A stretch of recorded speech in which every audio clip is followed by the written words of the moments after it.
May Wagner here. We're going to talk today about tagging our items for the sale, and I'm usually in the clothing room, and so that's what I'm going to focus on today. I get a lot of questions, first off, about hangers. We only accept these plastic hangers. We don't accept metal hangers at all. And when you tag an item, you want to make sure you do not put the tag on the hanger. This is one of my son's shirts that will be at the resale this season. He's too big for it now. This is a Gymboree. And so when I tag this item, I usually button all these buttons up and make it presentable. People like to, when they look at their items, they like to know that it has all the buttons. We like to know that too. And then when you tag an item, there's a couple different ways that you can tag a shirt like this. You can take it and either put the tag through a buttonhole, or you can put the tag through one of the shirt tags on the back. This one actually has a loop, so that's what I'm going to use. I'm going to take it, I'm going to put it through the loop, and just loop it around. Now, if a shirt doesn't have a buttonhole or a loop, like sometimes like a Henley top doesn't have any of that, that's when you would need to use a safety pin.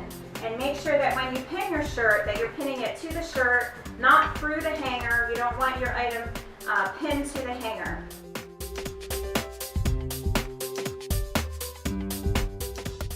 Something else to consider is if this were actually a set and it had a pair of shorts to go with it, I would do one of two things. I would either take another hanger, a pant hanger, put the shorts on there, and then rubber band the two hangers together as a set.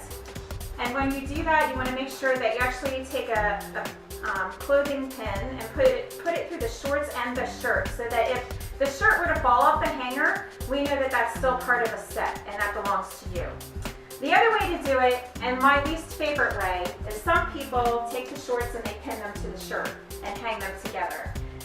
I'm a believer that some things sell better just because of the way that you present them. Some people have beautiful clothes, but when they hang them on the hanger, it's just awkward. And so people don't take the time to look at them when they're shopping. So my recommendation would be to use two hangers, use a pant hanger, rubber band the hangers together, make sure that both pieces are pinned together in case one of them were to fall off the hanger.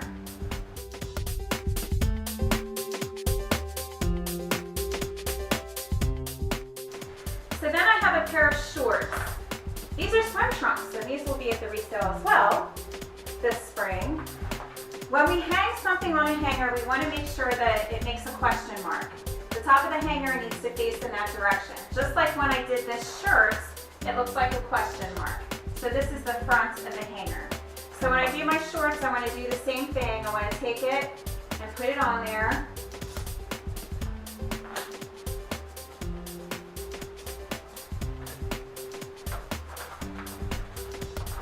You want to make sure to get them as straight and nicely put on there as possible. If it has a buckle in the front or a tie, you want to tie it up, make it look presentable.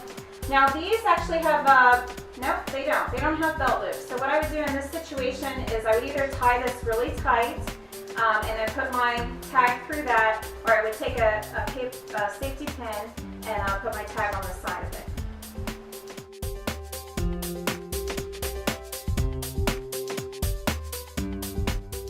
Something else that has been left to great debate amidst us resale people is onesies.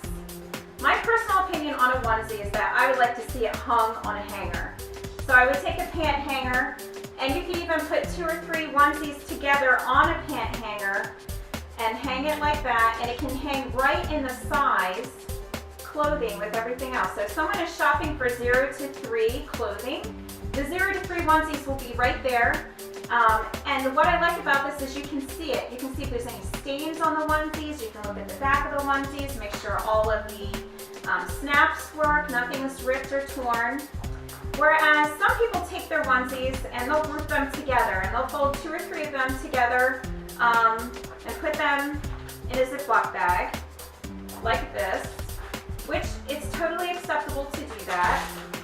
We accept them that way. So there'll be 2 or 3 onesies in there together. The only thing I would suggest when you do that is to then take a stapler and staple that shut. We don't want anyone opening it up during the sale, taking them out, onesies getting lost, because your onesies will not have your tags on them. When we tag anything in a Ziploc bag, your tag must go on the outside of the bag. You want to take a stapler, you want to staple it right to the top of the bag so that when we're checking people out, we can just rip off the bottom of the tag. It saves us from having to rip the bag open and hunt for the tag.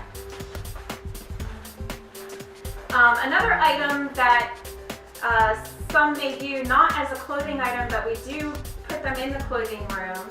I think we also put them in the toy room depending if they're like a comforter or a thicker blanket, but receiving blankets, we do put them in the clothing room as well. And we recommend that you hang them on a pant hanger as well, so people can look at them and make sure that there are no stains or holes in them as well.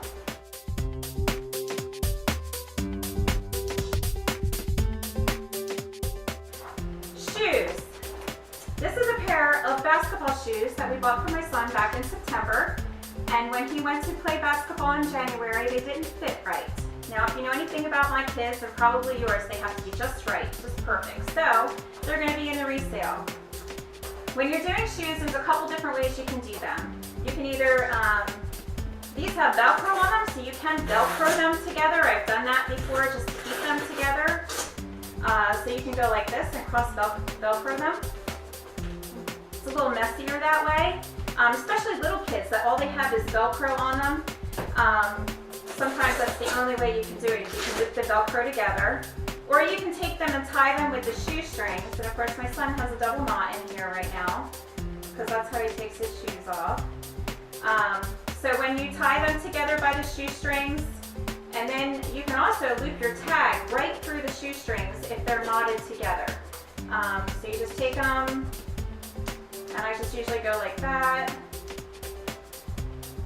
And you get the picture, and then we take a tag and we'll go right through there like that. So your shoes stay together and they're tagged.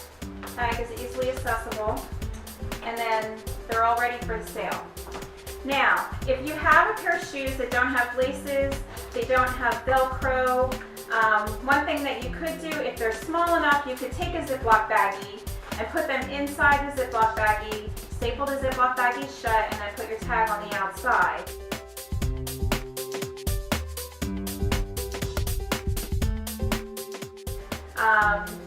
I would not recommend sending your shoes in boxes unless they are brand new. We've had some consignors in the past that have sent their shoes in boxes. They were not brand new shoes, they were gently worn shoes, but she had saved all her boxes, and at the end of the sale, shoes get taken out of boxes. It's hard to match up what box belongs to what shoe. Unfortunately, I don't think she got all of her boxes back. After 800 people go through our sale, it's hard to remember what shoe goes in what box, so I wouldn't recommend that. We accept slippers and flip-flops and slides, those slippers that have all the characters on them, as long as they're in good condition. So, and if you have any questions about how to tag your items, please let Danielle, Shannon, or I know. And then when you're packing all your items up in the clothing room, the best and fastest way to unload them when you get there is to make sure that they're all separated by size. So if you have a couple of items that are, say, 10 to 12, you would group them together so the hangers all faced in the same direction and lay them in your bin. And then you would take the next size, which would be like a 12 to 14, and you could stagger them that way. I know that us resale girls, we take paper and we'll put boys 10 to 12 on top of this pile, and then put the next pile in our bins with the hangers facing the other way, and then put 12 to 14 on top of the next pile. That way, when you get to the sale, you just grab your 10 to 12s, you go to the rack, and it's done. There have been many a nightmare in the clothing room of bins that come and there's a 0 to 3, and then a size 8, and then a size 4, and then a size 16. And it's a nightmare when you're trying to one by one sort the clothes onto the rack in our very limited time to set up that day. So please help us out by making sure that all your clothes are in the bin and organized accordingly. Thank you.